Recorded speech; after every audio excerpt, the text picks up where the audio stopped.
मैं हूं आपके साथ पल्लवी राजपूत। कोरोना की स्थिति दिल्ली में काफी बेकाबू। खबरनामा, खबर से असर तक। नमस्कार, आप देख रहे हैं एनबी न्यूज और मैं हूं आपके साथ योगेश पांडे। स्वागत है आपका खबरनामा में। देश ने अपना 75वां स्वतंत्रता दिवस मनाया, लेकिन आज भी देश के अंदर दिल्ली की सीमाओं पर कुछ ऐसा नजारा देखने को मिलता है जो 75 बरस पहले दिल्ली के ही शरणार्थी कैंप के याद दिला देता है।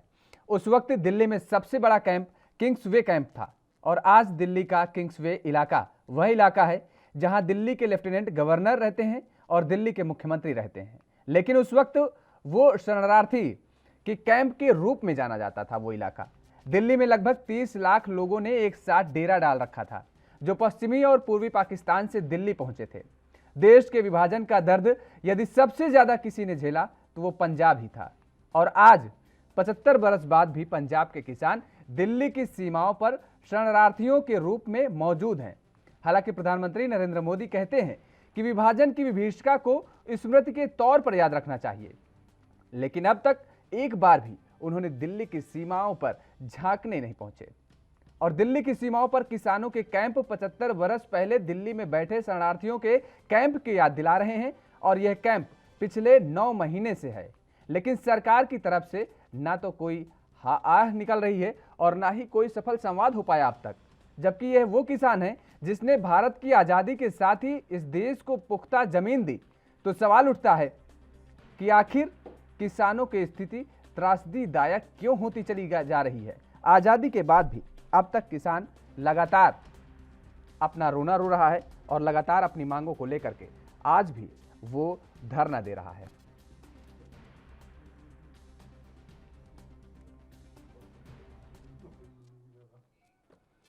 तो आज किसानों के मुद्दे पर चर्चा करेंगे और हमारे साथ इसी मुद्दे पर चर्चा के लिए 2 मेहमान जुड़ चुके हैं। कैप्टन आई सिंह जी हैं, भारतीय जनता पार्टी की तरफ से हैं, आपका बहुत बहुत स्वागत है। और शिव सिंह जी हैं, किसान नेता हैं, आपका भी बहुत बहुत स्वागत है। सबसे पहले शिव सिंह जी आप ही के पास आएंगे कि जिस तरीके से जो किसान लगातार अभी भी धरना प्रदर्शन देने को मजबूर रहता है, किसान लगातार ये कह रहे हैं कि सरकारें आती हैं चली जाती हैं लेकिन उनकी मांगों को पूरा नहीं किया जाता है, उनकी आवाज को सुनी नहीं जाती है। तो क्या ये माना जाए कि आजादी के बाद से अब तक जो भी सरकारें आई हैं, केवल भारतीय जनता पार्टी नहीं, जो भी सरकारें आई हैं वो केवल और केवल किसानों को एक मोहरा के रूप में प्रयोग करती चली आई हैं? जी पांडे जी, आपको मैं बता दूं कि जिस तरह से 90 साल की लड़ाई के बाद इस देश को अंग्रेजी हुकूमत से आज़ादी मिली, उसके बाद जो भी सरकारें आई उन सरकारों ने सिर्फ किसान मजदूर का उपयोग करने का काम किया है केवल मतदान के समय। और रही बात जो विगत 7 साल से जो हुकूमत देश के अंदर बैठी है, उसमें तो ये हालात पैदा हो गए हैं कि आप देख रहे हैं कि जिस तरह से पूरा देश महंगाई की मार झेल रहा है और दिल्ली की सीमाओं में विगत 8-9 माह से किसान सड़कों पर है, मजदूर सड़कों पर है, रोजगार को लेकर के देश के लोग पलायन कर रहे हैं, मजदूर भी आंदोलित है, श्रम कानून बनाए गए, श्रमिकों के खिलाफ कानून बनाए गए और किसानों के खिलाफ कानून बनाए। तो पूरी तरह से ये जहां आजादी का आपने सवाल रखा कि अभी जो आजादी का जश्न सरकार ने मनाया और तमाम प्रकार के उद्बोधन दिए माननीय प्रधानमंत्री जी ने दिल्ली से बैठ करके, तो हम तो ये कहेंगे कि कुर्बानी से जो आजादी हमारे हिंदुस्तान को प्राप्त हुई थी वो आज इस हुकूमत में, मोदी हुकूमत में पूरी तरह से कुर्बान हो चुकी है और कोई भी ना तो सुरक्षित है। रोटी के लिए किसान सड़कों पर है, मजदूर पलायन कर रहा है। ऐसे हालात आज देश के अंदर पैदा हैं। तो मैं आपको बार बार कहना चाहता हूं कि हम आजादी का जश्न जरूर मना रहे हैं, सरकार जरूर तमाम आजादी के जश्न मनवा रही है देश के अंदर, लेकिन इस देश में अंग्रेजी हुकूमत से बुरे हालात आज पैदा हैं।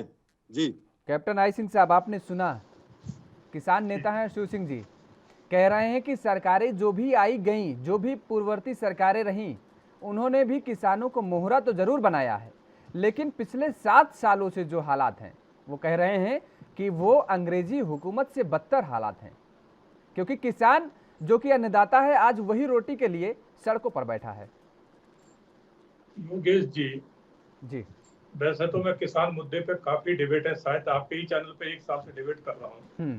तो हमने बार बार यही कहा है कि हमारी सरकार बिल्कुल किसानों के साथ में, किसानों से अलग नहीं है, और किसान का दुख दर्द हमारा दुख दर्द है। और हम जो ये बिल लेके आए ये भी किसान हित में ही लेके आए, इसमें किसान का कहीं हित नहीं है। मगर मैं फूल सिंह जी से जानना चाहूंगा कि आप एक कमी बताएं कि किसान बिल में कहीं कमी है तो हम उस पर संशोधन आज भी करने को तैयार हैं। मगर फूल सिंह पहले अपनी स्थिति स्पष्ट करें कि आप किसान तो अपने आप को कह रहे हैं, मगर आपके काम तो है ना देशद्रोहियों वाले हैं। आपने पूरी दिल्ली को बंधक 10 महीने से बना रखा है। आप सोचिए, आपकी वजह से सारे उद्योग जो है ना खत्म हो गए। बहादुरगढ़ का जूता उद्योग अभी तक 5,000 करोड़ के घाटे में गया है इन्हीं की वजह से। इसी तरह से बुराड़ी मान लो, जितने भी उद्योग है दिल्ली के सराउंडिंग में सारे आज घाटे में जा रहे हैं सिर्फ इनकी वजह से। और ये कह रहे हैं कि हम ना देशभक्त हैं। और फिर सबसे बड़ी बात ये देखिए योगेश जी कि आज देश का किसान ज्यादा से ज्यादा किसान कह रहा है कि ये बिल हमारे हित का है, ये हमारे बिल पहली बार हमारे लिए जो किसान हित में ऐसा आया है। खाली कौन कह रहा है? जो राकेश समर्थक हैं, कुछ पंजाब के कुछ किसान हैं, सब नहीं है, कुछ हैं जो किसान भी नहीं, मैं तो उनको किसान भी नहीं कहूंगा, किसान का मुखौटा ओढ़े बैठे हैं। उन्हें फंडिंग मिल रही है, विदेशी फंडिंग मिल रही है, और उसके ऊपर ये एजेंडा चला रहे हैं। ये किसान कतई, अगर ये किसान होते तो दिल्ली की जनता का दुख दर्द समझते। जिस ये मजदूर की बात कर रहे हैं कि मजदूर, दिहाड़ी मजदूर भाग रहा है, आपने कभी सोचा है वही मजदूर जिन फैक्ट्रियों में नौकरी करने जाता था वो फैक्ट्री आज तुम्हारे आंदोलन की वजह से बंद पड़ी है सारी फैक्ट्री। और वो फैक्ट्री जब बंद पड़ी है तो मजदूर काम कहाँ करेगा? ये कभी सोचा है फूल सिंह जी तुमने?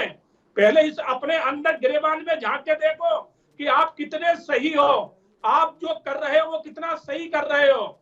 सरकार जो कर रही है वो 100% नहीं 101% सही कर रही है, मगर आप लोग जो कर रहे हो वो आज जो पड़ोसी राज्य में देश में जो हो रहा है ना, वो बाद में वहां से वो भाग रहे हैं आज घर मकान छोड़ के। आप लोगों की कारस्तानी वही है आज देश में। आप लोग जो बीज बो रहे हो वो अफगानिस्तान वालों ने बोए थे। आज वो वहां से अपनी बच्ची, पत्नी, घर परिवार, धन दौलत वहां छोड़ के भाग रहे हैं। मुझे तो आपकी मुझे तो आपकी ईमानदारी पर शक है कैप्टन साहब। आप कहते ही मुझे आपकी ईमानदारी पर शक है कैप्टन साहब, ईमानदारी पर शक है कि आप कैप्टन कैसे रहे होंगे देश के सीमा में, जिस तरह से आप किसानों को देशद्रोही बोल रहे हैं। जानते हैं कैसे रहे? नहीं, वो तो आपकी भाषा बता रही है, भाषा बता रही है। आप इस देश के नागरिक कैसे हो जो देशद्रोह की बातें कर रहे हो? अरे हम तो नागरिक हैं, पर आप कैप्टन कैसे हो गए? आप इस देश के नागरिक कैसे हो? मैं तो हम तो किसान पुत्र हैं, आप देख लीजिए, देख लीजिए। हमने तो सेना की नौकरी टाल छोड़ के करी है और तमगे लिए हैं कंधे पे। अरे हम छाती पे तमगे लगे हुए हैं। हम खेत पर बैठ करके बात कर रहे हैं कैप्टन साहब। आपकी छाती पे गद्दारी का तमगा जरूर लग चुका है। अरे गद्दार आप जैसे लोग होंगे। ठीक है, एक खेत में बैठकर बात कर रहे हैं, किसान हैं हम। शिव सिंह जी आपके पास आ रहे हैं। कैप्टन आई सिंह साहब, देश जब आजाद हुआ था तो उसके बाद का अगर जिक्र करें, चाहे जवाहरलाल नेहरू का जिक्र करें, वो सदन के अंदर जिस तरीके से बात करते थे, हमेशा किसानों और जवानों को लेकर के चलने की बात करते थे, एक श्रेणी में खड़ा करते थे कि अगर देश को अग्रणी रखना है तो किसान और जवान, यही दो ऐसे लोग हैं जिनको हमें लेकर के चलना पड़ेगा और इन्हीं के कंधों के सहारे देश आगे बढ़ेगा। वो चाहे हम अटल बिहारी वाजपेयी का जिक्र करें, चाहे राजीव गांधी का जिक्र करें, अगर पूर्ववर्ती सरकारों में पिछले दौर के सदनों का अगर भाषण को खंगाले कहीं ना कहीं सदन के अंदर जो लेक्चर दिए गए थे तो उनमें यही सब निकलेगा। लेकिन आज जिस तरीके से जो हो रहा है, हालांकि जवानों पर भी सवाल उठाए जा रहे हैं, चाहे विपक्षी द्वारा उठाए जा रहे हों, और किसानों पर तो लगातार वर्तमान की सरकार द्वारा सवाल उठाए ही जा रहे हैं, क्योंकि जिस तरीके से आंदोलनरत किसान हैं उनको, जैसे आपने ही अभी कहा कि ये किसान है ही नहीं, तो क्या ये ठीक तरीका है? बिल्कुल, गद्दार को गद्दार कहना नहीं कहोगे तो हाल वही होगा जो अफगानिस्तान का हो रहा है। मुझे तो लगता है कि कहते थे अफगान वालों ने भी जो है ना, इनको जो तालिबान वहाँ आया है, इनको शरण देने वाले भी अफगानी लोग ही थे। जिस तरह से आज ये लोग कर रहे हैं, इस तरह से कभी अफगान वाले करते थे। तो आज स्थिति अफगान की आपने देख ली है, और इन लोगों के तरीके से अगर चलोगे तो इस देश की भी हालत यही है, एक दिन होगी। भागना पड़ेगा छोड़ के आपको, अब आपसे दूर नहीं है, खतरा बहुत आपके नजदीक है।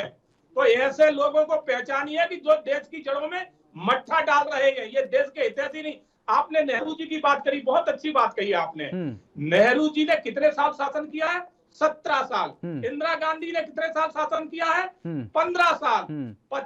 कुल मिला के 50 साल शासन एक परिवार का रहा है, और फिर भी देश की स्थिति ये, इनके कार्यकाल में अभी ज्यादा नहीं, थोड़ा सा ही समय गुजरा है, बीजेपी तो भी 7 साल पहले आई है। इनके कार्यकाल में किसानों को खाद नहीं मिलती थी, किसानों को लाइट नहीं मिलती थी, किसानों को बीज अच्छे नहीं मिलते थे। किसान खाद लेने के लिए खादों की दुकानों पे एक एक हफ्ते लाइन लगाता था, और पुलिस डंडे लाठी मार के भगा देती थी। आज खुले मार्केट में खाद आप जितनी चाहो उतनी ले लो, आज कोई परेशानी नहीं है। आज किसान के लिए लाइट भरपूर है, जितनी लाइट चाहिए। पहले लाइट जेल पता नहीं चलता था कि आएगी कब, चली कब जाएगी। तो आप देखिए कि हमने जो 7 साल में किया है, वो इन्होंने 50-60 साल में नहीं किया है। आज जो किसान को हमने दिया है, वो इन्होंने 50-60 साल में नहीं दिया है। वही सब सोच के हम किसानों के ये 3 हित के बिल लाए हैं, जिससे हमने ये दिया है कि आप अपना माल खुले बाजार में भी बेच सकते हैं, और मंडी व्यवस्था पुरानी है, उसमें चाहे तो उसमें भी आप बेच सकते हैं। ठीक है, ले लेते हैं, कमेंट ले लेते हैं शिव सिंह जी से। ठीक है शिव सिंह जी, जब सरकार इतना हित के बारे में, आपके इतनी हितैषी सरकार है, आपके इतना हित सोच रही है, तो आखिर कमी कहाँ आ रही है? और सबसे बड़ा सवाल तो ये उठता है कि कैप्टन आई सिंह साहब ने आप पर ही सवाल उठा दिए कि दरअसल आप किसान हैं ही नहीं, क्योंकि जो असली किसान है वो तो खेतों में है, और जो धरना दे रहा है, प्रदर्शन कर रहा है, वो तो देश को बांटने की एक रणनीति है। पांडे जी, मैं आपको बता दूं, आपका कहना है कि किसान खेत में है, तो मैं खेत में ही बैठा हूं। देखिए हमारे पीछे हमारी धान की फसल लगी हुई है, खेत में बैठ करके बात कर रहा हूं, एसी में बैठ करके बात नहीं कर रहा हूं। और मैं आपको बता दूं, जिस तरह से आप भाषा का उपयोग कर रहे हैं, आप देखिए, जब भी किसान ने नारा लगाया है, तो जय जवान जय किसान जय मजदूर का नारा लगाया है। और आपने आज बहुत बड़ा अपमान किया है, और इसका खामियाजा मोदी सरकार को भुगतना पड़ेगा, क्योंकि आप मोदी सरकार के एक जिम्मेदार पदाधिकारी होकर के आप आज डिबेट पर बैठ करके इस तरह की बात कर रहे हैं, किसान को अपमानित कर रहे हैं। मैं इसकी घोर निंदा करता हूं। और मैं किसान को अपमानित नहीं कर रहा हूं, मैं किसान के चेहरा लगा के, जो मुखौटा लगा के बैठे, उनको अपमानित कर रहा हूं। मैं मुखौटा नहीं लगाया, फंडिंग ले रहे उनको कर रहा हूं। मैं मुखौटा नहीं लगाया। आप जैसे लोग विदेशी फंडिंग लेके एजेंडा चला रहे, उनको अपमानित कर रहा हूँ। आप बताइए ना, मैं खुद बताइए, पुत्र हूँ। अरे आप बताइए, से खुद किसान पुत्र हूँ। मेरे घर में जमीन जायदाद है, किसानी होती है, ठीक है ना। आप चाहे तो मैं दिखा दूंगा, हमारे भी बहुत अच्छे फार्म हाउस है। ऐसे वैसे नहीं हूँ मैं, खाली आप सोच रहे हो कि दिल्ली में बैठ गए, दिल्ली में नहीं, हमारे यूपी में बहुत सारी जमीन है। आओ तो दिखाएंगे, आपको घुमाएंगे, बहुत सम्मान होगा आपका वहाँ। मगर हम इस देश के हित में बात कर रहा हूँ, किसान के नाम पे मुखौटा पहन के देश की जड़ों में मट्ठा नहीं डाल रहा हूँ आपकी तरह। मट्ठा डालने का काम नहीं हो रहा कैप्टन साहब। आप कह रहे हैं कि किसान कानून सरकार ने बहुत अच्छे बनाया है। आपकी सरकार ने चोरी छिपे कानून बनाया क्या? किसान कानूनों के मुद्दे पर सदन के अंदर बहस कराया क्या? अभी आप बिल्कुल कराई थी, बिल्कुल कराई थी। आप सुनिए, अभी किसानों ने संसद लगाया, सारा विपक्ष भी किसानों के साथ खड़ा रहा, पूरा देश खड़ा रहा। इसके बाद भी मोदी सरकार को शर्म नहीं आई कि स्पष्ट रूप से जवाब दे सके और किसान बिल मुद्दे पर बहस कर सके। आपके कृषि मंत्री नरेंद्र सिंह तोमर मध्य प्रदेश में बाढ़ आई, ग्वालियर दौरा करने गए, हवाई जहाज से आपके कृषि मंत्री दौरा कर रहे हैं। कैप्टन साहब, जब तक हम मिट्टी में पैर नहीं रखेंगे तो कैसे आप जानेंगे किसान मजदूर का दर्द। आप हवाई सर्वेक्षण करके तमाशा करने का काम कर रहे हैं। पूरा क्षेत्र बाढ़ से तबाह हो गया, पूरे देश में तबाही मची है। आपको बड़ा मजा आ रहा है, आपकी सरकार को बड़ा मजा आ रहा है। हवाई सर्वेक्षण करके आप दर्द सुनने का काम करेंगे, ये कतई देश में चलने वाले हैं। इस बार 2024 के अंदर आप बोरिया बिस्तर बांध ले। मोदी जी को भी बता दीजिएगा, कृषि मंत्री जी को, अमित शाह जी को भी बता दीजिएगा, बोरिया बिस्तर बांध ले। जिस तरह से देश में महंगाई, कोरोना का तांडव, किसान बिल से किसानों की शहादत, ये देश कभी नहीं भूलेगा। मजदूरों का पलायन आपने देखा पिछले कोरोना काल में, जिस तरह मजदूरों ने सड़क पर दम तोड़ा, ट्रेन से कटकर मजदूर मरे।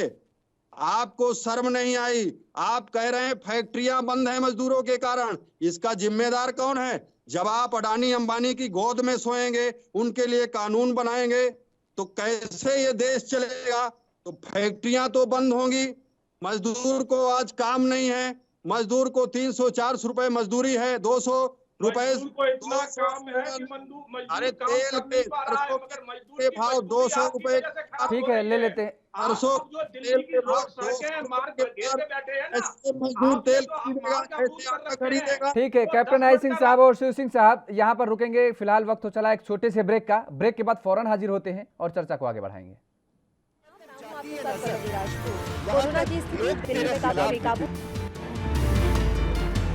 खबरनामा, खबर से असर तक। ब्रेक के बाद एक बार फिर आप सभी का स्वागत है और चर्चा को आगे बढ़ाएंगे। हमारे साथ दोनों मेहमान लगातार जुड़े हुए हैं। तो जिस तरीके से किसानों के द्वारा लगातार पिछले 9 महीने से धरना प्रदर्शन किया जा रहा है, किसान अपनी मांगों को लेकर के आवाज बुलंद कर रहे हैं, लेकिन सरकार कह रही है कि जो नया कृषि कानून आया है, जो 3 बिल पास किए गए हैं, उसमें आखिर कमी क्या है, ये किसान बताएं। और किसान इस बात को लेकर के लगातार डटे हुए हैं बॉर्डरों पर कि ये बिल को पूरी तरीके से वापस ले लिया जाए। कैप्टन आई सिंह साहब जी, अगर एक आंकड़ा उठाया जाए तो 1970 का जिक्र किया जाए तो उस दौरान गेहूं का जो दाम था वो 76 रुपए था, और अगर अब जिक्र किया जाए वर्तमान समय में तो 1975 रुपए, जहां तक मेरी जानकारी में शायद है, एमएसपी जो रेट दिया गया है, मान लीजिए मोटा मोटा 2000 रुपए। अगर उस दौरान से अब तक के दौरान में सरकारी टीचर की जो सैलरी है उसका आंकड़ा देखा जाए तो लगभग उसके टीचर की जो सैलरी है उसमें वृद्धि हुई लगभग 350 गुना। नॉन गवर्नमेंट टीचर का अगर जिक्र किया जाए तो उसकी सैलरी में इजाफा हुआ है लगभग 150 गुना। लेकिन किसानों के द्वारा जो फसल उगाई जाती है, गेहूं का रेट अगर देखा जाए तो मुझे लगता है 30 गुना भी टच नहीं कर पा रहा है जो अब तक में बढ़ोतरी हुई है। तो क्या अगर 100 गुना ये बढ़ जाता, क्योंकि अगर जब सैलरी बढ़ रही है, सब कुछ बढ़ रहा है, तो किसानों के लिए ऐसा क्यों ना कुछ किया जाए कि किसानों के लिए भी, सरकारें कोई भी हो, सरकारें तो आती चली जाती हैं, लेकिन किसान तो वहीं का वहीं रह जाता है, जो देश के लिए, देश के साथ ही साथ विदेशों में सप्लाई। जब देश आजाद हुआ था तो उस दौरान ये होता था कि अनाज को आयात करना पड़ता था और आज निर्यात करना पड़ रहा है, निर्यात करता है देश। तो किसानों के हित के बारे में तो कुछ ना कुछ तो सोचना पड़ेगा ना। योगेश जी, आप देखिए, आपने ये सवाल लिया, बहुत अच्छा लिया है और जरूरी भी था इसे लेना। आप ये सोचिए कि ज्यादा से ज्यादा शासन किस पार्टी ने किया है, उन्होंने क्यों नहीं बढ़ाया। हम तो 7 साल पहले आए और हमने इस साल भी एमएसपी बढ़ाई है और पिछले बार भी बढ़ाई है, और हम 6000 रुपए किसान राहत कोष में डाल रहे हैं। तो हमने ये 7 साल में जो किया, और किसान फसल बीमा किसान को हम दे रहे हैं। हम तो किसान को हर जगह किसान के हित में ही काम कर रहे हैं, और यही काम आप 50 आईपी सिंह साहब जी, एक सेकंड, यहाँ पर एक सवाल है, पूछिए कि इन्होंने क्या किया। ले लीजिए एक सवाल ले लीजिए। आईपी सिंह साहब जी, आप कह रहे हैं कि आप एमएसपी बढ़ाने का काम कर रहे हैं, आप ओरल कह रहे हैं, आपको एक हस्ताक्षर करने में क्या दिक्कत है? आप उसको कानून बना दीजिए। किसान यही तो मांग कर रहा है ना क्योंकि अगर कोई भी बात मौखिक रूप से की जाती है तो वो तो मान्य नहीं होती ना। वो तो कह दिया गया कि भाई आप कानून बना दीजिए कि अगर इस रेट से नीचे कोई भी खरीदेगा किसान की फसल को तो कार्रवाई की जाएगी उस पर। तो आपको एक हस्ताक्षर करने में दिक्कत कहां आ रही है? बिल्कुल योगेश जी, आपने शायद ध्यान नहीं दिया होगा, माननीय अमित शाह जी ने कहा था, हमारे गृह मंत्री ने और प्रधानमंत्री ने भी कहा था कि एमएसपी मैं लिखित में देता हूं कि एमएसपी कभी खत्म नहीं होगी, समय समय पे इसमें वृद्धि होती रहेगी। ये मंच के माध्यम से कहा था। तो आप बताइए इससे ज्यादा और क्या होगा, क्योंकि लिखित में देने को तैयार है कि एमएसपी आपकी कभी खत्म नहीं होगी, इसमें वृद्धि समय समय पे जरूर होगी। अब मैं आपको एक चीज और बताऊं, जो मंडी व्यवस्था है, पुरानी मंडी व्यवस्था, जिसको ये कह रहा है कि कहना हमारी तो जमीनें चली जाएंगी, तो मैं इसी पे इनके दिमाग को कहना चाहूंगा कि इनका दिमाग है कहाँ, जमीनें कैसे चली जाएंगी। मंडी व्यवस्था आपकी जो पुरानी है वो सुचारू रूप से है, उसमें सरकार कोई हस्तक्षेप नहीं कर रही, बल्कि हम 2500 नई सरकारी मंडियां और बना रहे हैं जो जिलेवार शासन को हम दे देंगे।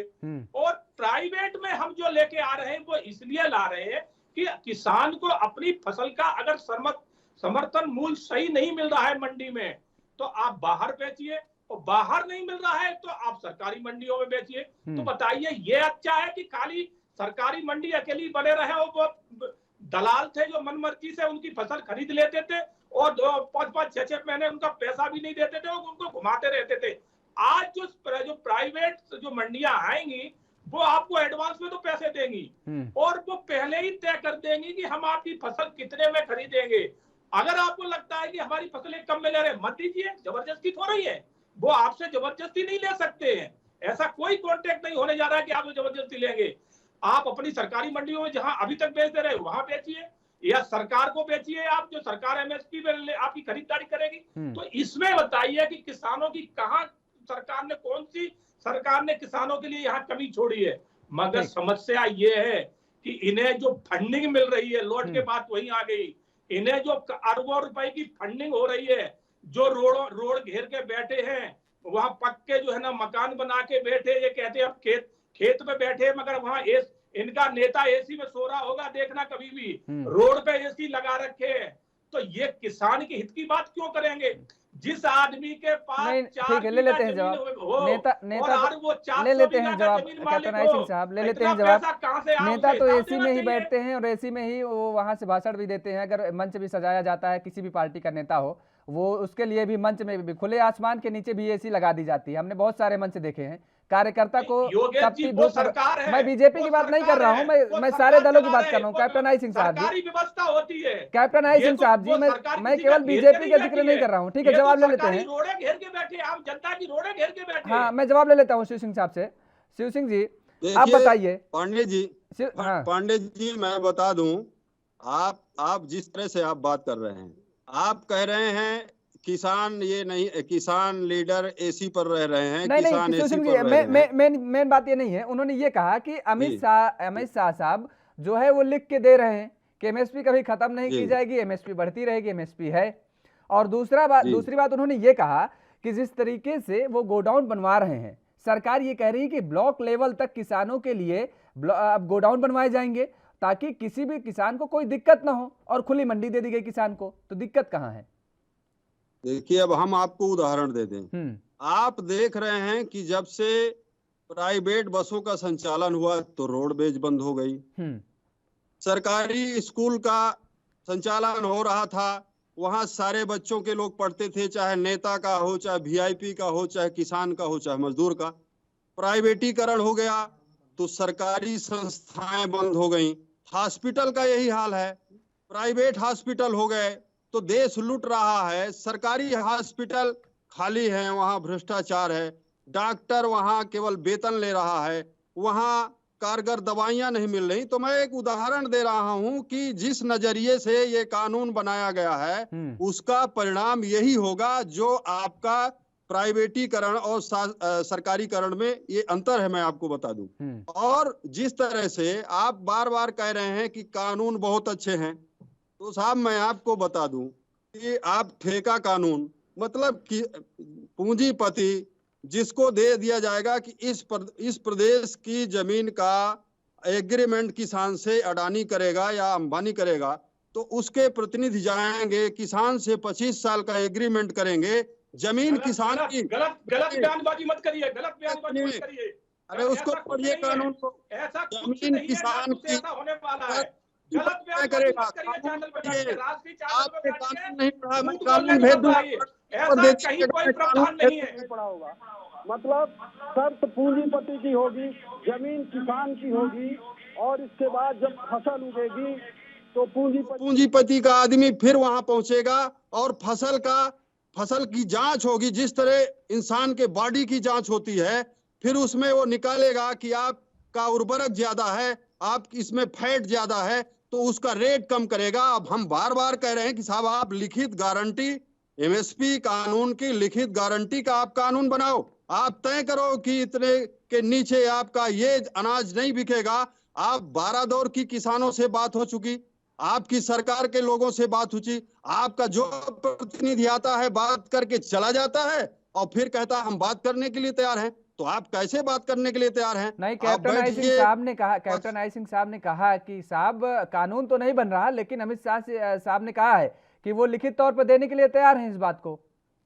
अरे अमित शाह क्या लिखित देने के लिए तैयार हैं? कृषि में पूरा मंत्रिमंडल बैठे, तैयार करे ना, किसानों के साथ बैठे और किसान जिस तरह से एमएसपी कानून बनाने की बात कर रहा बनाए। ये चर्चा नहीं करना चाहते योगेश जी। कभी अमित शाह बोलेंगे, कभी मंत्री बोलेंगे, है कि कैसे किसान उठने वाला नहीं है, क्योंकि इनकी जेब में मोटा माल जा रहा है ना, इनको मोटी फंडिंग मिल रही है, इसलिए ये नहीं चाहते कि किसान इसकी बात सरकार करे। आप आप विश्वास के पात्र नहीं रह गए हैं। जिस तरह से आप देश को बेचने के कानून बना रहे हैं, आप तमाम संस्थाओं को बेच दिया, तो आप पर कौन भरोसा इस तरह कर रहेगा?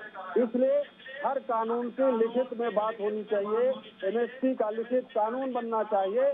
और आज भी किसान लीडर, देश का किसान आपके साथ बैठने के लिए तैयार है।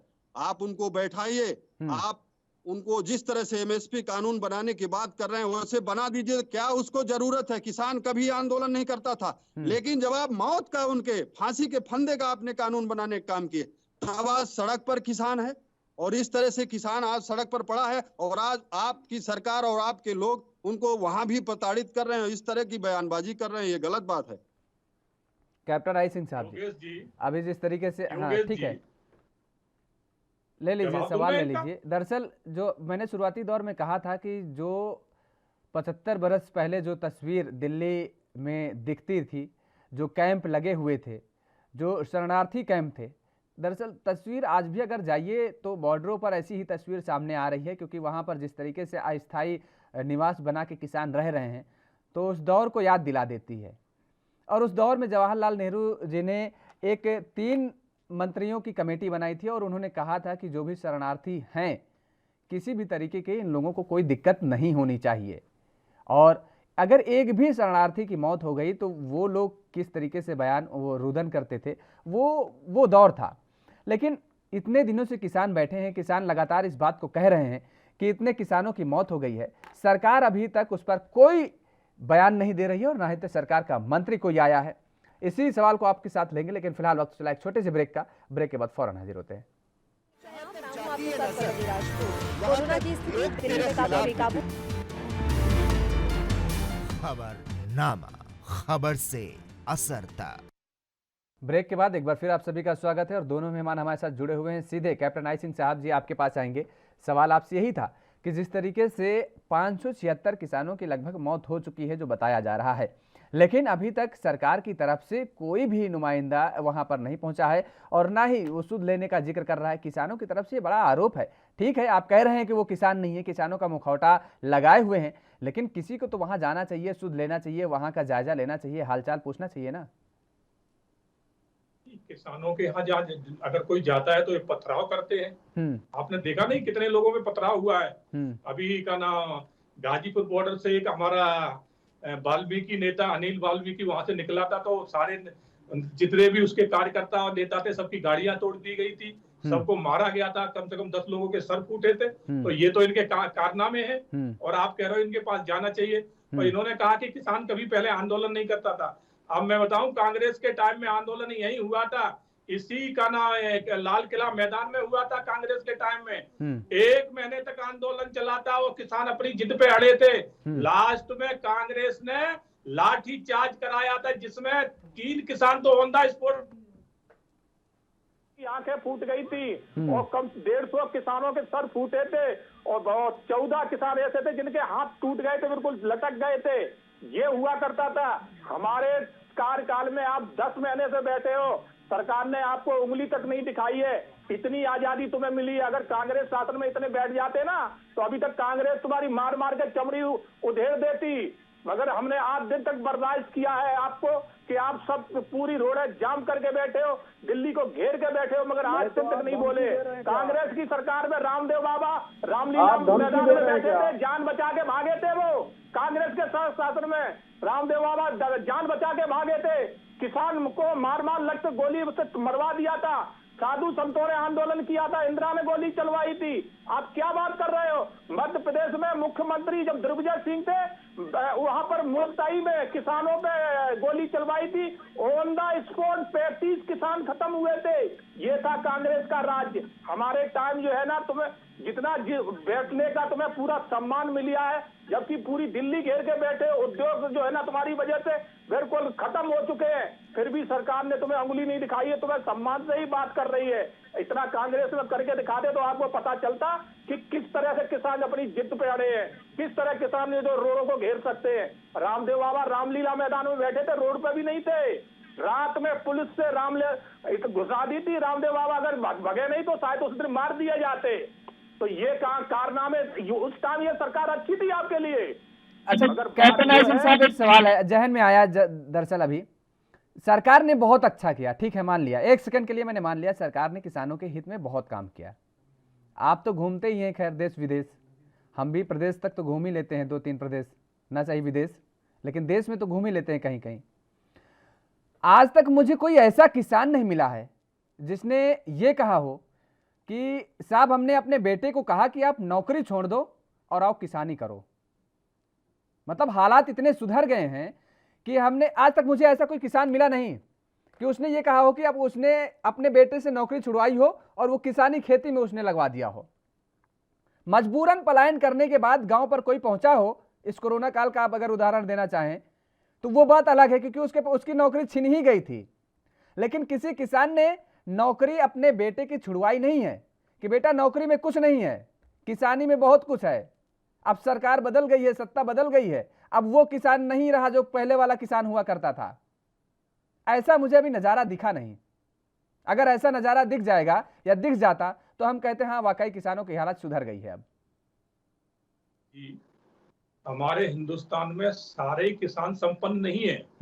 1-1, 2-2 बीघा के किसान ज्यादा है और ऐसे किसान 50% है देश में, जिनके पास 2 बीघा, 1.5 बीघा, 3 बीघा, 5 बीघा जमीन है। अगर वो सिर्फ जमीन के भरोसे ही अपने बच्चों को लगा लेंगे तो उनका गुजारा उतनी जमीन में नहीं हो सकता है। इसलिए उन्हें बाहर तो अपने कुछ ना कुछ करना ही पड़ेगा। मैं खुद अपनी कह रहा हूँ, मेरे खुद गांव में, परिवार में ज्यादा से ज्यादा लोग सर्विस पे कर रहे हैं क्योंकि इतने बड़े जमींदार नहीं है। वही मैं फूल सिंह से पूछना चाहता हूँ कि इनके भी नेता पे 4 बीघा जमीन हुआ करती थी, मगर आज 400 बीघा कौन सी हो गई? इनके पास कौन सा? अरे साहब गांव की ये हालात, ठीक है, सुन लीजिए, देखिए आपकी नेता की कौन सी फैक्ट्रियां चल रही है जो 400 बीघा जमीन हो गई? ठीक है, हमें भी बताएं, हम भी वही तरीका अपनाएंगे। ठीक है, वो आपकी बात जायज है, लेकिन देखिए जमीनी स्तर पर जो सवाल है वो जायज है, जो चीज उसको स्वीकारिए। क्यों कि आप कह दिए चलिए ठीक है, मैंने मान लिया कि 2 बीघे वाला काश्तकार जो है वो अपने बच्चे को किसानी खेती में नहीं उतार सकता, लेकिन बहुत से ऐसे अभी लोग हैं गांवों में, आप भ्रमण करते होंगे, आपको भी जानकारी होगी इस बात को कि पहले के लोग जो ज्यादातर थे बटाई में ले लेते थे खेतों को, वो खेती किसानी करते थे। लेकिन अब जो लोग हैं वो खेती किसानी करने के लिए तैयार ही नहीं है। वो कह रहे हैं कि साहब हम तो अपने बेटे को भेज देंगे, वो बाहर नौकरी करेगा और उसके बाद उसी जो पैसा वो उसको मिलेगी, सैलरी मिलेगी, उससे हम अनाज खरीद लेंगे, खाएंगे, किसानी क्यों करें? अब तो लोग ये हालात है ना, इसको आपको स्वीकारना पड़ेगा। नहीं योगेश जी, मैं आपकी बात से सहमत हूँ। कारण क्या है कि पहले इतनी शिक्षा नहीं थी। आज गांव-गांव पूरा बच्चा शिक्षित है और जब बच्चा शिक्षित हो जाता है तो वो किसानी से उसका मोह भंग हो जाता है। वो सोचता है कि बाहर हम जाके अपनी एक अच्छी लाइफ सेटल करें, और वो किसानी से दूर हो जाता है। किसान पहले लोग अगर घर में परिवार में 4 भाई है तो एक ही या 2 ही ज्यादा पढ़े लिखे होते थे, बाकी कम पढ़ते लिखते थे, अपनी किसानी के काम में लग जाते थे। आज अगर 2 भाई है तो दोनों अच्छी शिक्षा हासिल कर रहे, और अच्छी शिक्षा हासिल करने के बाद कोई नहीं चाहता है कि मैं किसानी करूं। तो इसका आपने जो कहा है उसका मुख्य कारण यही है, और कोई कारण नहीं है। बाकी इतना मैं जरूर कहूंगा कि किसानी में पहले से बरकत हुई है। मैं अपनी खुद की कह रहा हूं कि मैं अपनी जमीन पहले बटाई पे दिया करता था, क्योंकि मैं तो वहां करने वाला हूं नहीं, तो हमें उसका 50% छोड़ो तो 20% भी नहीं मिलता था। आज मैं उसी जमीन को ठेके पे दे रहा हूं तो महीना साल में मुझे लाखों रुपए मिल रहा है, क्योंकि आज उसको भरपूर लाइट मिल रही है, खाद मिल रही है, अच्छे से अच्छे बीज उपलब्ध हो गए, तो आज उसका मुझे लाभ मिल रहा है, और उस टाइम नहीं मिलता था। तो ये तो बिल्कुल नहीं कह सकते हैं कि जमीन जो है ना घाटे का सौदा है, जमीन बहुत फायदे का सौदा है। मगर जो आपने कहा है उसमें इसमें यही तर्क है कि पढ़ा लिखा युवा वो बाहर निकल के अपनी लाइफ सेटल करना चाहता है, वो वहां गांव में नहीं रहना चाह रहा है। आप देखिए ना गांव से कितने लोग प्लानिंग करेंगे आ गए शहर। आज इतने शहर दिन पे दिन बढ़ते जा रहे हैं। कभी सोचा था कि शहरों में गांव वाले इतने शहरों में पहुंच जाएंगे? तो सिर्फ इसीलिए शहरों की तरफ भाग रहे हैं कि उन्हें अब गांव अच्छे नहीं लगते। उन्हें भी जो है ना आज जो जिस तरह की ये चाल चौधन वाली जो शहर की दिखाई देती, वो भी चाहते कि हमें, लेकिन ये चकाचौंध ठीक है आपकी बात मैंने मान लिया, लेकिन ये चकाचौंध जो है बहुत लंबे समय तक टिकती नहीं है। इसके लिए वो बात अलग है। ठीक है, हाँ ठीक है, नहीं मैं आपकी बात समझ गया, आपकी बात मैं समझ गया, लेकिन मैं बता रहा हूं कि चकाचौंध बहुत लंबे समय तक टिकती नहीं है। और ये जो देखने को मिला बहुत पहले नहीं देखा, अभी हालात वर्तमान के ही, जिस तरीके से कोरोना काल में जो पलायन हुआ एक साथ, जो शहरों में लोग बसते थे, जो नौकरी के लिए पहुंचे थे, जो किसानी छोड़ करके आ रहे थे, घर द्वार छोड़ करके पहुंचे थे, उनको एक बार फिर से अपने पैतृक निवास की ओर रुख करना पड़ा है। तो इस वजह से इसमें जितना किसानों के लिए जितना या सरकारों के लिए, दोनों को तालमेल बैठा करके चलना पड़ेगा। शिव सिंह जी, पहले खाद आपको मिलती नहीं थी, लाइन लगानी पड़ती थी, और ऊपर से उस लाइन में लाठी डंडे भी चलते थे, कैप्टन आई सिंह साहब बता रहे हैं। अब सरकार इतनी बेहतरीन तरीके से किसानों के हित के लिए काम कर रही है, अब खाद, लाइट, पानी सब समय से मिल रहा है, तब भी आप लोग नहीं खुश हैं। देखिए पांडे जी, पहले मैं आपकी बात का जवाब दे दूं। आपने कहा कि अब किसान का लड़का पढ़ा लिखा हो गया है तो वो जाके शहर में नौकरी करता है। तो मैं ये पूछना चाहता हूं कि आपकी सरकार ने 7 साल में कितने लोगों को नौकरी दे दिया? आपने कितने लोग? साहब मैं आपको बता दूं, वो नौकरी नहीं है, वो मजदूरी कर रहा है। आप जिस तरह से आपकी सरकार ने डीजल के रेट बढ़ाए, खाद के रेट बढ़ाए और कृषि के उपकरण के रेट बढ़े, तो किसान जब खेती करता है तो पहले वो दोनों रबी और खरीफ की फसल की जब खेती करता था तो एक फसल का पैसा उसको साल में बच जाता था और एक फसल का पैसा कृषि कार्य में खर्च होता था। लेकिन आज जो हालात हैं, जिस तरह से एक बेकदर महंगाई है, तो अब उसकी दोनों फसलों पर संकट है। जिस तरह से महंगाई है तो उसका तो बीज का और खाद का भी पैसा नहीं निकल पा रहा है। ये हालात आज किसान के पास पैदा हैं। यदि आप कह रहे हैं कि हम खेती का काम करते हैं तो आपको मालूम होगा किस तरह से आज किसान के पास समस्या खड़ी है। तो ये तो देखिए बहकाने की बात है, और इस बेकदर महंगाई है तो पूरी तरह से किसान भी अब शरणार्थी बनने की कगार पर है। वो पहले उसके लड़के गए तो वो शहर में मजदूरी कर रहे हैं, नगरों में मजदूरी कर रहा है, वो उसका खेती से परिवार नहीं चल पा रहा है। अब जिस तरह से आपकी सरकार ने कानून बनाया, जिस तरह बेकदर महंगाई है, तो अब किसान भी पलायन करने को मजबूर है, किसान आत्महत्याएं कर रहा है। आपकी ही सरकार का आंकड़ा देखिए, सबसे ज्यादा आत्महत्याएं भारतीय जनता पार्टी कार्यकाल में किसानों ने किया। आप आंकड़ा उठा करके देखिए, आप गोलीकांड की बात कर रहे थे, आपकी सरकार आत्महत्या कोई नहीं कर रहा है। हम उसका आपकी सरकार ने आप मध्य प्रदेश में मंदसौर गोली कांड कराया। कभी कांग्रेस ने किस दी? आपकी सरकार ने दी कभी? आप कह रहे हैं हम लोग कांग्रेस तो बराबर दे रहे हैं। लाठियां चली, तो आपके कानून से 700 किसान शहीद हो गया, इसका जिम्मेदार कौन है? आपने तो लाठियां, कांग्रेस को कह रहे हैं लाठियां चलवाई, तो इतने लोग मरे, इतने किसान घायल हुए। लेकिन आप कानून बनाते समय, आप कैप्टन हैं, आप बुद्धिजीवी हैं, आपकी सरकार के लोग बुद्धिजीवी हैं, आपको आरएसएस का भी पाठ पढ़ाया गया है, तो कम से कम आपको संसद में बहस कराना चाहिए और फिर आपको ऐसे कानून लाते। और कानून यदि खराब नहीं होता तो क्यों देश आंदोलित होता? आप उसको पंजाब हरियाणा का आंदोलन कह रहे थे, आज पूरे देश में किसान आंदोलन है, मजदूर आंदोलन है। आप कहीं भी नहीं है और पंजाब हरियाणा में भी नहीं है। देश में गिने चुने पंजाब हरियाणा में भी नहीं है। राष्ट्रीय किसान पंचायत बिहार में हुई, फूल सिंह जी, सबसे ज्यादा एमएसपी की खरीदी बड़ी पंजाब में हुई है। ये बड़ी पंचायतें हुई हैं, लगातार किसान आंदोलित है। एमएसपी पे पंजाब से ही करी है, सेकंड नंबर पे हरियाणा से करी है, और आप कह रहे हैं कि वहां का किसान परेशान है। सबसे ज्यादा खरीदी वहां पर हुई है। देश का आंदोलित है और पूरे देश का किसान आंदोलन कोई भी आंदोलित नहीं है। फिर मैं वही बात दोहरा हूँ, किसान के देश में बैठे आंदोलित है, किसान आंदोलित करते ही नहीं है। किसान अपने काम कर रहा है, उसे फुर्सत ही नहीं है अपनी किसानी से।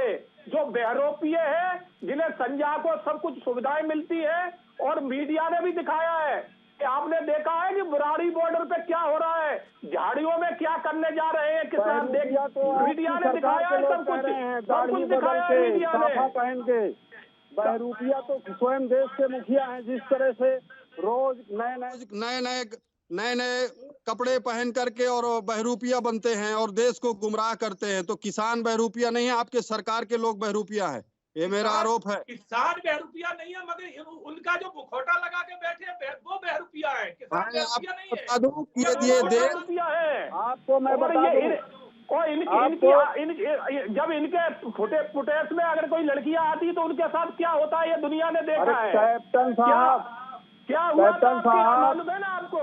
कैप्टन साहब सुनिए, यदि ये देश अरे आप सुनिए, बंगाल की लड़की का साथ क्या हुआ था सिंधु बॉर्डर पे, बताइए क्या हुआ था? सुनिए, यदि ये देश स्वतंत्र नहीं होता तो मोदी जी देश के प्रधानमंत्री नहीं होते, किसी अंग्रेज के बंगले में चौकीदारी करते होते। तो ये आजादी से जो ये इस देश को स्वतंत्र कराया गया है, स्वतंत्र हुआ है, तो ऐसे आप काम करिए कि देश में अमन चैन रहे, लोग खुशहाल रहें, लोगों को एक वक्त की रोटी मिले, लोगों को प्रताड़ित ना किया जाए, लोग आत्महत्या ना करें। ऐसा काम करिए। जब कांग्रेस सरकार थी उस टाइम भी कहना चाहिए था ना, उस टाइम नहीं कहे थे ये शब्द उस टाइम भी कहना चाहिए, तब नहीं कहे आप लोगों ने।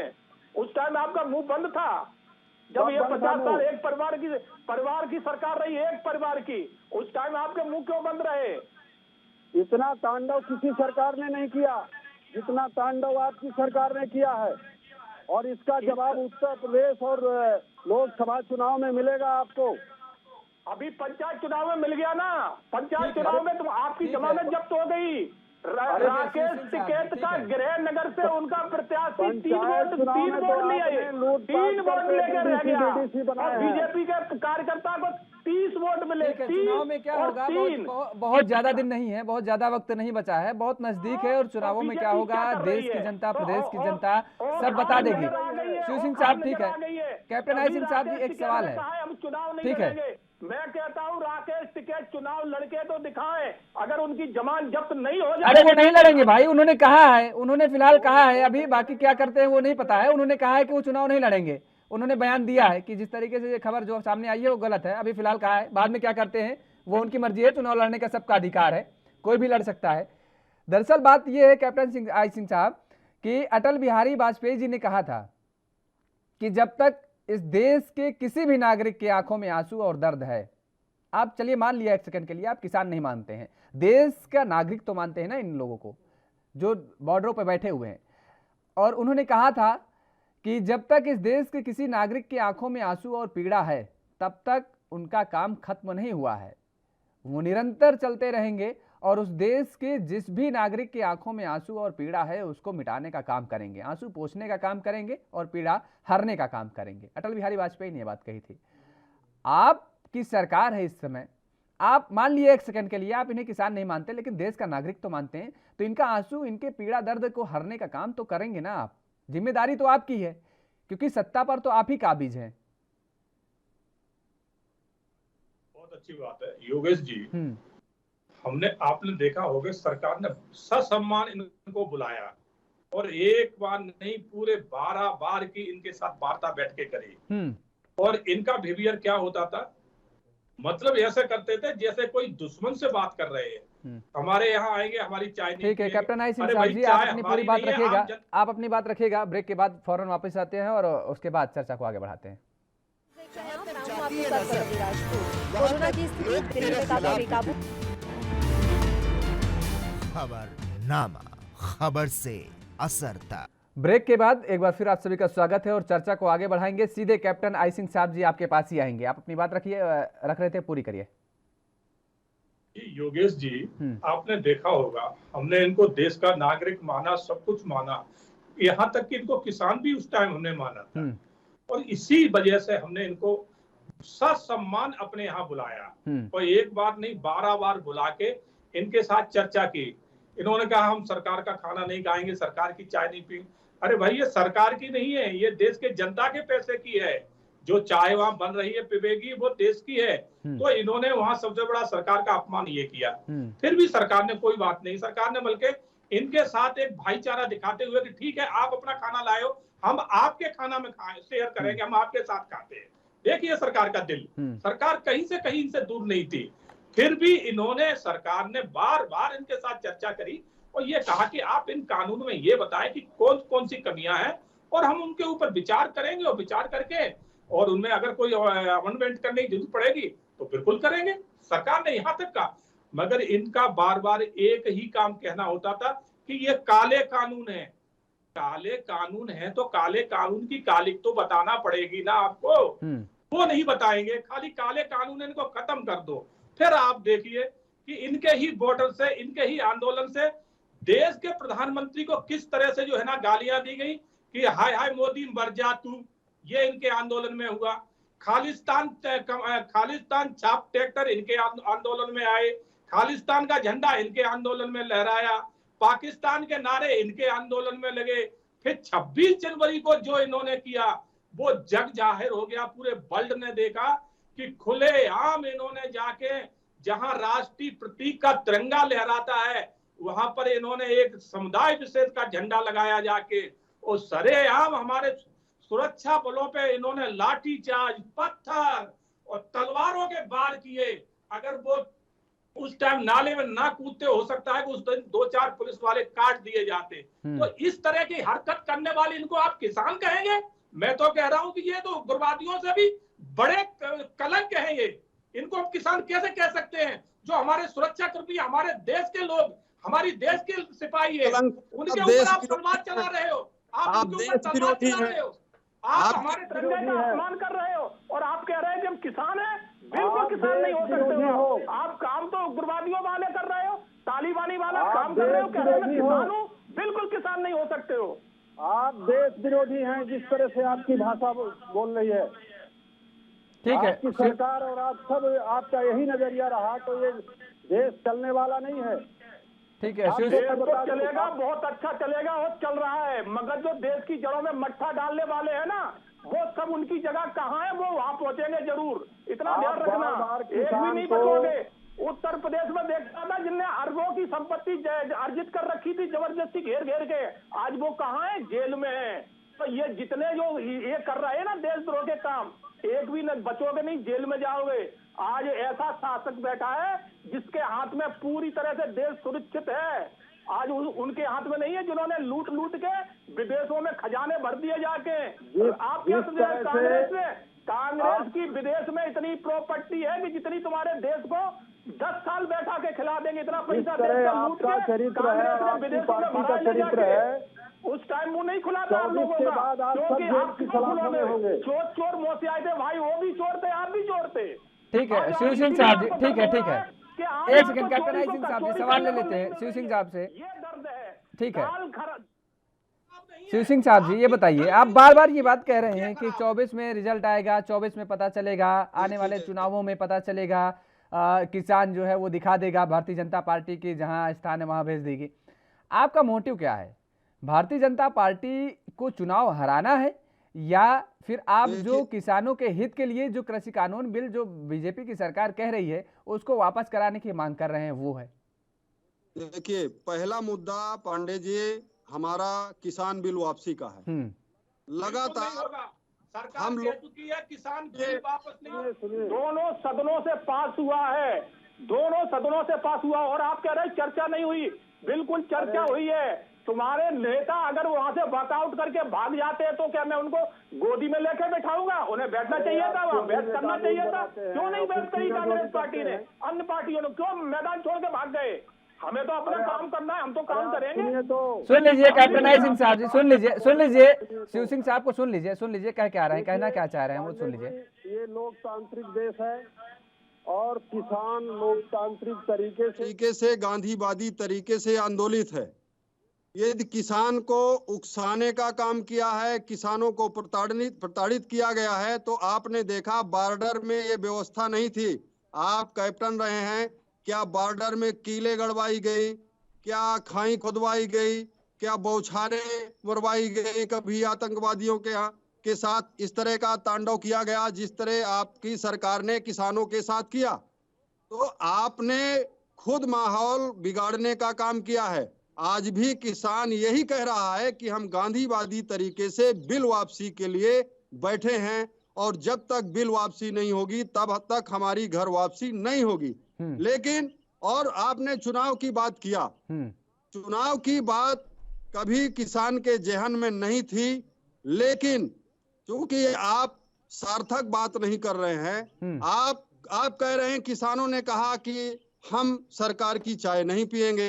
तो जब आप किसानों से बिना बात किए कानून बनाए तो किसान को आपकी चाय पर भी भरोसा नहीं, कहीं आप किसान को मीठा जहर दे दें। तो किसान कतई आपके ऊपर विश्वास नहीं कर रहा, जिस नजरिए से और जिस तरीके से आप देश को चला रहे हैं और चलाना चाहते हैं कतई, और किसान के साथ साथ पूरे देश को अब विश्वास नहीं रहेगा। पूरे देश का विश्वास खो गया है। आपने जो कमाया, जो अडानी अंबानी से एडवांस लिया, उससे आप भले भले बड़ी बड़ी योजनाओं को आप शिगुफा दे दीजिए, लोगों को गुमराह करिए, हवाई यात्राएं करिए। और आज भी मैं देख रहा था, मैं सड़क रूट पर यात्रा कर रहा था तो जन संवाद चल रहा था, भारतीय जनता पार्टी के लोग काफिला बनाकर मंत्रियों के सड़कों पर घूम रहे थे, पर उनको ये होश नहीं है कि ये सड़क चलने लायक है कि नहीं। आप किसको दिखाना चाहते हैं? तो मैं आपको बता दूं कि चुनाव ना किसान को लड़ने का कोई शौक है, ना कभी उसने मन बनाया कि हम सांसद विधायक बने। वो चाहता है कि हमको सही योजनाएं सरकार हमारे लिए लाए और हम प्रेम से खेती करें, अपने परिवार को चलाने का काम करें। आप ये कह रहे हैं कि आने वाले समय में भारतीय जनता पार्टी को आप उखाड़ फेंकेंगे, तो आखिर आपको विश्वास किस दल पे है? किस दल पे आप विश्वास जता रहे हैं? नहीं, देखिए, किसान को अभी किसी दल पर कोई विश्वास नहीं है, क्योंकि किसान की दुश्मनी अब सीधी हो गई है भारतीय जनता पार्टी से। 8 महीने से आंदोलन है। आपने अभी तक तीनों कानून में किसी कानून के बारे में आपने बैठकर निर्णायक बात नहीं किया। आपने किसानों से निर्णायक ना बात किया, ना किसी भी कानून पर आपने कोई परिवर्तन किया। 8 महीने हो गया है। इसलिए किसान जहां भी भारतीय जनता पार्टी के लोगों को, जो भी किसी भी पार्टी के लोग जो मजबूत दिखाई देंगे, जो हराने का काम करेगा, उसको किसान समर्थन करेगा। किसान किसी दल का ना तो एजेंट है, ना पैरोकार है, ना समर्थक है। उसके मिशन में सिर्फ ये है कि ये हुकूमत अब देश में नहीं चाहिए। ये हुकूमत यदि देश में रही आई तो आज के डेट पर मैं ये चैलेंज करता हूं कि देश 50 साल पीछे हो गया है। और यदि आगे इसी तरह का सिलसिला रहा तो ये देश पूरी तरह से गर्त में चला जाएगा। इसलिए किसान अब ये मन बना लिया है कि यदि सरकार ये सीधे तौर पर नहीं मानती है, कानून वापस नहीं लेती है, तो इस सरकार को चुनाव में उखाड़ फेंकने का काम करेंगे। ये कैप्टन आई किसान सिंह ने साहब जी, ठीक ठान है लिया। कैप्टन आई सिंह साहब जी, जी। 10 सेकंड में आप बात रखिए अपनी। क्या कोई रास्ता ऐसा निकल रहा है या कुछ ऐसा दिख रहा है कि इस आंदोलन को खत्म करने के लिए सरकार कोई नया रास्ता लाएगी? योगेश जी, सरकार ने पहले भी कहा था और सरकार आज भी कह रही है कि हम बिल्कुल चर्चा के लिए तैयार हैं। हमने चर्चा के लिए कभी मना नहीं किया है, मगर इन्हें पहले अपनी हट छोड़ना पड़ेगी। अगर ये चाहे तो हम संशोधन, अगर इसमें कहीं जरूरत पड़ेगी तो अननेसरी बोलेंगे तो उसको भी नहीं। अगर कहीं लगेगा कि हाँ संशोधन की जरूरत है तो उसमें संशोधन बिल्कुल सरकार करने को तैयार है। मगर ये बोले कि कानून हटाए जाए, तो कानून दोनों सदनों से पास हुए हैं और बहुमत से पास हुए हैं। सरकार के किसी एक मंत्री ने कानून पास नहीं कर दिया है। राज्यसभा और लोकसभा से पास होकर उसके बाद राष्ट्रपति के उस पर साइन होते हैं। तो ये मुखौटा पहने जो बैठे हैं, इनके कहने से क्या कानून हटा दिया जाएगा? ऐसा नहीं चलिए, होता आप है। दोनों मेहमानों का हमारे साथ जुड़ने के लिए बहुत बहुत शुक्रिया। तो लगातार जिस तरीके से किसान डटे हुए हैं और वो कह रहे हैं, उनकी एक ही मांग है कि ये कृषि कानून बिल वापस लिया जाए, लेकिन सरकार इस पर मानने के लिए तैयार नहीं है। वो कह रही है कि अगर कोई संशोधन करने लायक है तो वो बताएं, किसान संशोधन किया जा सकता है। सरकार ये दावा कर रही है कि लगातार किसानों के हित में कदम उठाए जा रहे हैं, सरकार हितैषी सरकार है, लेकिन बावजूद इसके देखने को जो किसानों की हालात मिलती है तो सवाल फिर वही उठता है कि आखिर किसानों की स्थिति त्रासदीदायक क्यों होती चलाई जा रही है? सरकारें बदलती हैं लेकिन किसान वही का वही रह जाता है। खबरनामा में फिलहाल मेरे साथ इतना ही। बाकी खबरों के लिए आप देखते रहिए ANB न्यूज। कोरोना की स्थिति दिल्ली में काफी बेकाबू। खबरनामा, खबर से असर तक।